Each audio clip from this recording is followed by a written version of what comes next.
வணக்கம் Blender Tamil channel viewers. இன்னைக்கு நம்ம பிளெண்டர்ல தமிழ் ஃபாண்ட் யூஸ் பண்ணி இந்த மாதிரி ஒரு டெக்ஸ்ட் அனிமேஷன் எப்படி பண்றது அப்படிங்கறத பார்க்க போறோம். வாங்க பார்க்கலாம். என்னோட பிளெண்டர் ஸ்கிரீன் ஓபன் பண்ணிக்கிறேன். இப்போ Shift A பிரஸ் பண்ணி ஒரு டெக்ஸ்ட் கிரியேட் பண்ணிக்கலாம். இப்போ இந்த டெக்ஸ்ட்டை வந்து நான் தமிழ் ஃபாண்டா மாத்தணும். அதுக்கு என்ன பண்ணலாம் அப்படின்னா ரைட் சைடுல டேட்டா ஆப்ஜெக்ட் ப்ராப்பர்ட்டிஸ் போயிடுங்க, ஃபாண்ட் போயிடுங்க, ஃபாண்ட் டேப் போயிட்டு இங்க ரெகுலர் ஆப்ஷன்ஸ்ல இந்த ஃபோல்டர் ஐகான் மாதிரி இருக்குல்ல, அதை கிளிக் பண்ணுங்க. கிளிக் பண்ணிட்டு உங்க ஃபாண்ட் உங்களுக்கு எங்க இருக்கோ, ஸோ எந்த ஃபாண்ட்டை நீங்க டவுன்லோட் பண்ணி வச்சிருக்கீங்களோ அதை செலக்ட் பண்ணிக்கோங்க. ஓப்பன் ஃபாண்ட் கொடுக்குறேன். இப்போ எனக்கு அந்த ஃபாண்ட் இங்க வந்துருச்சு. இப்போ இதுல வந்து எனக்கு வேணுங்கிற டெக்ஸ்ட் நான் கிரியேட் பண்றதுக்கு நான் என்ன பண்றேன் அப்படின்னா தமிழ் ஃபாண்ட் கன்வெர்ட்டர் .co.in அப்படிங்கிற சைட் நான் ஓபன் பண்ணிருக்கேன். இதுல என்னோட தமிழ் ஃபாண்ட்டை வந்து தங்கிலீஷா நான் டைப் பண்றப்போ அந்த ஃபாண்ட் ஃபார்மட்லயே கன்வெர்ட் பண்றதுக்கான ஆப்ஷன்ஸ் இதுல இருக்கும். இதுல எந்த ஃபாண்ட் நீங்க யூஸ் பண்றீங்களோ அது எங்க இருக்குன்னு செக் பண்ணிக்கோங்க. இதுல ஆனா நம்ம வந்து யூனிகோட் டு டேம் யூஸ் பண்றேன். நான் டேம் கிளிக் பண்றேன். கிளிக் பண்ணிட்டு இப்போ இந்த இடத்துல தங்கிலீஷ்ல ட்ரை பண்றேன். புதியன விரும்பு அப்படின்னு டைப் பண்ணி ஸ்பேஸ் கொடுக்குறேன். ஸ்பேஸ் கொடுத்தா எனக்கு இந்த மாதிரி வந்துருச்சு. இப்போ இங்க கன்வெர்ட் டெக்ஸ்ட் கொடுத்தீங்கன்னா எனக்கு இங்க என்னோட டேம் ஃபாண்ட் கன்வெர்ட் ஆயிடும். இதை அப்படியே காப்பி பண்ணி நம்ம பேஸ்ட் பண்ணிக்கலாம். பாருங்க, இதை காப்பி பண்றேன். Ctrl+C கொடுத்து காப்பி பண்ணிட்டு பிளெண்டர்ல வந்து டேப் பிரஸ் பண்ணி எடிட் மோட் போயிட்டு எல்லாத்தையும் டெலீட் பண்றேன். டெலீட் பண்ணிட்டு Ctrl+V கொடுக்குறேன். வந்துருச்சு பாருங்க, அந்த ஃபாண்ட் இங்க வந்துருச்சு. R பிரஸ் பண்ணி X பிரஸ் பண்ணி 90 டிகிரிஸ் ரொட்டேட் பண்ணிக்கிறேன். ஒரே ஒரு டெக்ஸ்ட்டுக்கு மட்டும் நான் இந்த எஃபெக்ட் கிரியேட் பண்றேன். ஸோ டேப் பிரஸ் பண்ணி எல்லாத்தையும் நான் டெலீட் பண்ணிடுறேன்.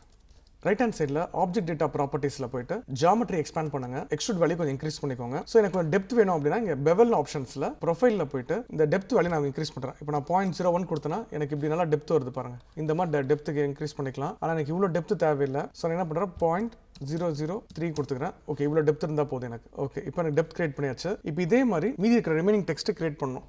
அது கிரியேட் பண்ணுறதுக்கு முன்னாடி இதை ஃபர்ஸ்ட் அனிமேட் பண்ணிடலாம். அதுக்கு முன்னாடி இந்த டெக்ஸ்ட் அனிமேஷன் அது பார்த்தீங்க அப்படின்னா டெக்ஸ்ட் பின்னாடி போயிட்டு வரப்போ பின்னாடி ஒரு வால் மாதிரி இருக்கு பார்த்தீங்களா, அதை கிரியேட் பண்ணிடலாம். ஸோ Shift A பிரஸ் பண்ணி மெஷ்ல ஒரு பிளேன் போட்டுக்கிறேன். R பிரஸ் பண்ணி X பிரஸ் பண்ணி 90 டிகிரிஸ் ரொட்டேட் பண்ணி இதை கொஞ்சம் நல்லா ஸ்கேல் பண்ணிக்கலாம் பெருசாவே. இப்போ இந்த டெக்ஸ்ட்டை நான் என்ன பண்ண போறேன் அப்படின்னா முன்னாடி பின்னாடி போயிட்டு வர மாதிரி அனிமேட் பண்ணுவோம்ல, அதுக்காக நான் என்ன பண்றேன், இந்த டெக்ஸ்ட்டை செலக்ட் பண்ணிட்டு Y ஆக்சஸ்ல நல்லா கொஞ்சம் முன்னாடி மூவ் பண்ணிக்கலாம். இங்க ஆக்சஸ் மாதிரி வந்திருக்கு பார்த்தீங்களா, இந்த கிஸ்மோ தெரியல அப்படின்னா இங்க லெஃப்ட் ஹேண்ட் சைட் டாப்ல டூல்ஸ் ஆப்ஷன்ஸ்ல இங்க மூவ் இருக்கு பாருங்க, இதை கிளிக் பண்ணா உங்களுக்கு தெரியும். ஸோ இப்போ நல்லா வெளியே மூவ் பண்ணிக்கிறேன். வெளியே மூவ் பண்ணிட்டு கொஞ்சம் எக்ஸ்ட்ரூஷன் கொஞ்சம் இன்க்ரீஸ் பண்ணிக்கலாம். ஓகே, N பிரஸ் பண்ணிக்கோங்க. எனக்கு Y ஆக்சஸ்ல மட்டும் தான் எனக்கு இப்படி போயிட்டு வெளியே வரணும். ரிமைனிங் ஆக்சஸ்ல எனக்கு அனிமேஷன் நடக்க தேவையில்லை. ஸோ அதுக்காக என்ன பண்றேன், இந்த Yல மட்டும் ரைட் கிளிக் பண்ணி இன்சர்ட் சிங்கிள் கீ ஃப்ரேம் கொடுத்துக்கிறேன். இந்த ஃபர்ஸ்ட் வந்து ஒரு சிங்கிள் கீ ஃப்ரேம் கொடுத்தோன்னே என்ன ஆச்சு பாருங்க, எனக்கு டைம் லைன்ல எனக்கு இந்த இடத்துல ஒரு கீ விழுந்துருச்சு. மவுஸ் பாயிண்டர் பாருங்க. ஸோ இப்போ டைம் லைன்ல நான் என்ன பண்றேன், அப்படியே ஸ்லைடர் அப்படியே கிளிக் பண்ணி டிராக் பண்ணி 10th ஃப்ரேம்ல வச்சுட்டு இதை நல்லா பின்னாடி இப்படி மூவ் பண்றேன். மூவ் பண்ணிட்டு ட்ரான்ஸ்ஃபார்ம் ப்ராப்பர்ட்டிஸ்ல ரைட் கிளிக் பண்ணி இன்சர்ட் சிங்கிள் கீ ஃப்ரேம் கொடுக்குறேன். திருப்பி 20th ஃப்ரேம்ல ஸ்லைடர் மூவ் பண்ணி டைம் லைன்ல வச்சுட்டு இப்போ ஏற்கனவே ஃபர்ஸ்ட் ஃப்ரேம்ல ஒரு கீ கிரியேட் பண்ணியிருந்தோம் பார்த்தீங்களா, அதை செலக்ட் பண்ணி Ctrl+C கொடுத்து Ctrl+V கொடுத்து பேஸ்ட் பண்ணா எனக்கு பேஸ்ட் ஆயிடும். இப்போ பாருங்க, எனக்கு முன்னாடி போயிட்டு பின்னாடி வருது. ஆனால் அது 20 ஃப்ரேம்ஸோட நின்றுச்சு பாருங்க. எனக்கு வந்து ஃபுல் டைம் லைன்லேயே எனக்கு அது ப்ளே ஆகணும் அப்படின்னா இதை காப்பி பண்ணி இந்த கீ ஃப்ரேம்ஸை காப்பி பண்ணி நம்ம பேஸ்ட் பண்ணலாம். Ctrl+C கொடுத்து திருப்பி Ctrl+V கொடுத்தீங்கன்னா அது பேஸ்ட் ஆகிட்டே வரும். இப்படியே பேஸ்ட் ஆகிட்டே வரும். இப்போ இதை நான் ப்ளே பண்ணணும்னு வச்சுக்கோங்களேன். இங்கே பாருங்கள், நின்றுட்டு அப்புறம் திருப்பி அப்போ நின்றுட்டு அப்படி ப்ளே ஆகிட்டு இருக்கும். அந்த மாதிரி வராமல் எனக்கு கண்டினியூஸாக ஒரு சைக்கிள் ஆகிற மாதிரி ஒரு அனிமேஷன் வேணும் அப்படின்னா என்ன பண்ணலாம். ஸோ இதை ஃபஸ்ட் அண்டோ பண்ணுறேன். ஓகே, அண்டோ பண்ணியாச்சு. டைம் லைனோட எடிட்டர் டைப்பில் போயிட்டு கிராஃப் எடிட்டர்னு வச்சுக்கோங்க. கிராஃப் எடிட்டரில் இங்கே ரைட் ஹேண்ட் சைடில் பாருங்க மாடிஃபயர்ஸ் இருக்கும். இந்த பேனல் உங்களுக்கு வரல அப்படின்னா N பிரஸ் பண்ணணும். N பிரஸ் பண்ணால் இந்த ஆப்ஷன்ஸ் வரும். சம்டைம்ஸ் N பிரஸ் பண்ணாலும் இந்த ஆப்ஷன்ஸ் இங்கே வரல அப்படின்னா இங்கே லெஃப்ட் ஹேண்ட் சைடில் பாருங்க டெக்ஸ்ட் ஆக்ஷன் எக்ஸ்பேண்ட் பண்ணுங்க. எந்த வேல்யூ நம்ம கீப் பண்ணியிருக்கோமோ அந்த வேல்யூ கிளிக் பண்ணிங்கன்னா இங்கே சைடில் எனக்கு இங்கே வந்துடும். இப்போ எங்கள் மாடிஃபயர்ஸில் போயிட்டு ஆட் மாடிஃபயரில் போயிட்டு சைக்கிள்ஸ்னு கொடுத்துட்டிங்கன்னா இப்போ அந்த அனிமேஷன் எனக்கு கண்டினியூஸாக லூப் ஆகும். இப்போ பாருங்க, நான் ப்ளே பண்ணுறேன். இங்கே பாருங்க, எனக்கு ஸ்க்ரீனில் அது ப்ளே ஆகிட்டு கண்டினியூஸாக. நான் எவ்வளோ ஃப்ரேம்ஸ் நான் இன்க்ரீஸ் பண்ணாலும் அது பாட்டுக்கு எனக்கு சைக்கிள் அது கண்டினியூஸாக சைக்கிள் ஆகிட்டே இருக்கும். Cycles மாடிஃபயரோட advantage. ஓகே, இப்போ நான் திருப்பி டைம் லைனுக்கே போயிடுறேன். இதில் பாருங்க, எனக்கு இந்த அனிமேஷன் கண்டினியூஸ் சைக்கிள் ஆகிட்டே இருக்குது பார்த்தீங்களா. லூப் அப்படிங்கிறது என்ன சொல்ல வரேன் அப்படின்னா இப்போ எனக்கு 100 ஃப்ரேம்ஸ் தான் வேணும் அப்படின்னு வச்சுக்கோங்களேன். நான் என்ன பண்ணுவேன், இங்கே போயிட்டு இங்கே 100ன்னு செட் பண்ணுவேன். செட் பண்ணிவிட்டு இப்போ நான் ப்ளே பண்ணேன்னு வச்சுக்கோங்களேன், எனக்கு கண்டினியூஸாக லூப் ஆதான்னு பார்ப்பேன். பார்த்துட்டே இருங்க. 100க்கு வந்ததுக்கு அப்புறம் டக்குன்னு ஒரு ஜெர்க்கு தெரியுது பாருங்கள். நல்லா பார்த்தீங்கன்னா அனிமேஷன் பாருங்க.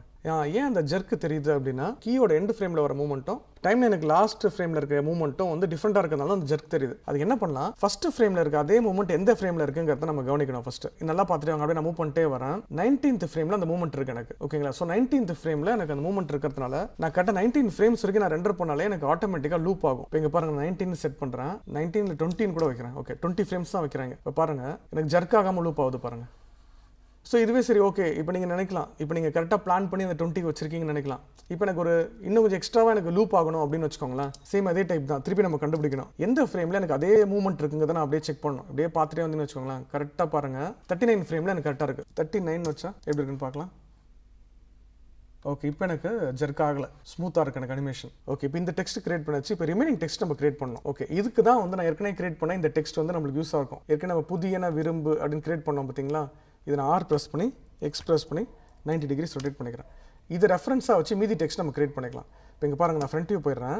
இந்த டெக்ஸ்ட் நான் செலக்ட் பண்ணியிருக்கேன், எக்ஸ்ட்ரூட் பண்ணி கிரியேட் பண்ணியிருக்கேன், அதை செலக்ட் பண்ணிக்கிறேன். இங்கே மேலே அவுட்லைனில் பார்த்தீங்க அப்படின்னா அந்த டெக்ஸ்ட் வந்து நான் ரீநேம் டபுள் கிளிக் பண்ணி PU அப்படின்னு வச்சுக்கிறேன். இது பூ, அந்த டெக்ஸ்ட்டை ரீநேம் பண்ணிக்கிறேன் எனக்கு தெரியணுங்கிறதுக்காக. இப்போ ஷிஃப்ட் D ப்ரெஸ் பண்ணி இந்த பூ டூப்ளிகேட் பண்ணி நான் ப்ளேஸ் பண்ணுறேன். இதை என்ன பண்ணுறேன், தீன்னு வச்சுக்கிறேன், THIன்னு வச்சுக்கிறேன். இங்கே ரீநேம் பண்ணிட்டேன் மேலே. இதை என்ன பண்ணுறேன், இந்த டெக்ஸ்ட் எனக்கு இங்கே வரணும்ல, பழைய மாதிரி குரோமில் போயிட்டு இந்த டெக்ஸ்ட்டை மட்டும் நான் காப்பி பண்ணுறேன். Ctrl+C காப்பி பண்ணி பிளெண்டரில் வந்து டேப் ப்ரெஸ் பண்ணி Ctrl+V கொடுத்து எடிட் பண்ணிக்கிறேன். திருப்பி ஷிஃப்ட் D ப்ரெஸ் பண்ணுறேன், மூவ் பண்ணிக்கலாம். இதை வந்து நான் யான்னு போட்டுக்கிறேன். இங்கே மேலே அவுட்லைனை ரீநேம் பண்ணிக்கிறேன். எதுக்குன்னா ஈஸியாக இருக்கும் டெக்ஸ்ட் எந்த டெக்ஸ்ட் எதில் இருக்குன்னு. இல்லைன்னு வச்சுக்கோங்களேன், டெக்ஸ்ட் 1, டெக்ஸ்ட் 2, டெக்ஸ்ட் 3ன்னு இருக்கும். நம்ம நிறைய டெக்ஸ்ட் பண்ணுறப்போ எந்த டெக்ஸ்ட் எந்த லெட்டருங்கிறது கண்டுபிடிக்கிறது கஷ்டமாக இருக்கும். அதுக்காக நான் அவுட்லைனை எனக்கு டபுள் கிளிக் பண்ணி ரீநேம் பண்ணிக்கிறேன். இப்போ இங்கே அதே மாதிரி குரோமில் போயிட்டு இந்த டெக்ஸ்ட்டை காப்பி பண்ணுறேன். காப்பி பண்ணி டேப் ப்ரெஸ் பண்ணி எடிட் மோடில் போயிட்டு Ctrl+V கொடுத்து பேஸ்ட் பண்ணிக்கிறேன். ஷிஃப்ட் D ப்ரெஸ் பண்ணி அதே மாதிரி இதையும் வந்து நான் போய் காப்பி பண்ணிக்கிறேன். Ctrl+C காப்பி பண்ணி டேப் ப்ரெஸ் பண்ணி Ctrl+V. இப்போது இந்த டெக்ஸ்ட் கிரியேட் பண்ணியாச்சு. எனக்கு கரெக்டாக அந்த டெக்ஸ்ட்டை வந்து பொசிஷன் பண்ணணும். ஸோ அதுக்கு என்ன பண்ணலாம் அப்படின்னா, ஃப்ரண்ட் வியூ போயிட்டு ஃபஸ்ட்டு அதை வந்து பொசிஷன் பண்ணிக்கலாம். நல்லா மூவ் பண்ணிட்டு ப்ளேஸ் பண்ணிக்கலாம். கரெக்டாக இருக்குது, நான் ப்ளேஸ் பண்ணிக்கிறேன். ஓகே, இப்போ இந்த விரும்பு அப்படிங்கிற டெக்ஸ்ட் இருக்குது பார்த்தீங்களா, இதை ஷிஃப்ட் D போட்டு நான் டூப்ளிகேட் பண்ணிவிட்டு கீழே கொண்டு வரேன். கீழே கொண்டு வந்து இதை எடிட் பண்ணலாம். டேப் ப்ரெஸ் பண்ணிட்டு டெக்ஸ்ட்டை வந்து நான் என்ன பண்ணுறேன், நல்லா கீழே மூவ் பண்ணிட்டு ப்ளேஸ் பண்ணிக்கலாம். இப்போது இந்த டெக்ஸ்ட்டை ரெஃபரன்ஸாக வச்சு இந்த டெக்ஸ்ட்டை செலக்ட் பண்ணி கரெக்டாக அந்த பொசிஷனுக்கு நான் ப்ளேஸ் பண்ணுறேன். ஸோ இந்த ரூ வந்து கரெக்டாக டெபொசிஷன் பண்ணலாம். கரெக்டாக கொண்டு வந்து இந்த இடத்துல டெபொசிஷன் பண்ணிக்கலாம். அதே மாதிரி கரெக்டாக கொண்டு வந்து டெபொசிஷன் பண்ணிக்கலாம். எதுக்காக இந்த பொசிஷனிங் பண்ணுறேன் அப்படின்னா, கரெக்டாக டெக்ஸ்ட் ஸ்பேசிங் நார்மலாக டிஃபால்ட்டாக டைப் பண்ணும்போது எப்படி வருமோ அதே மாதிரி ஸ்பேசிங்காக. ஸோ இப்போ இந்த டெக்ஸ்ட் தேவையில்லை, ஸோ இதை ஹைட் பண்ணிக்கலாம். நம்ம டூப்ளிகேட் போட்டதுக்கு காரணம் இதுதான். ஏன் அப்படின்னா, இல்லைனா ஒவ்வொரு டெக்ஸ்ட் நம்ம செலக்ட் பண்ணி அனிமேட் பண்ணிட்டு இருக்கணும். அதுக்காக ஒரு டெக்ஸ்ட் கிரியேட் பண்ணி டூப்ளிகேட் போட்டாச்சு. இது வரைக்கும் நம்ம எப்படி ஒரு டெக்ஸ்ட் கிரியேட் பண்ணுறது, அதை எப்படி அனிமேட் பண்ணுறது, அப்புறம் எப்படி டூப்ளிகேட் போடுறது அப்படிங்கிற வரைக்கும் பார்த்தோம். அடுத்த எபிசோடில் இது எப்படி ஃபுல்லாக கம்ப்ளீட் பண்ணி ரெண்டர் பண்ணி அவுட்புட் எடுக்கிறதுன்னு பார்க்கலாம் வாங்க.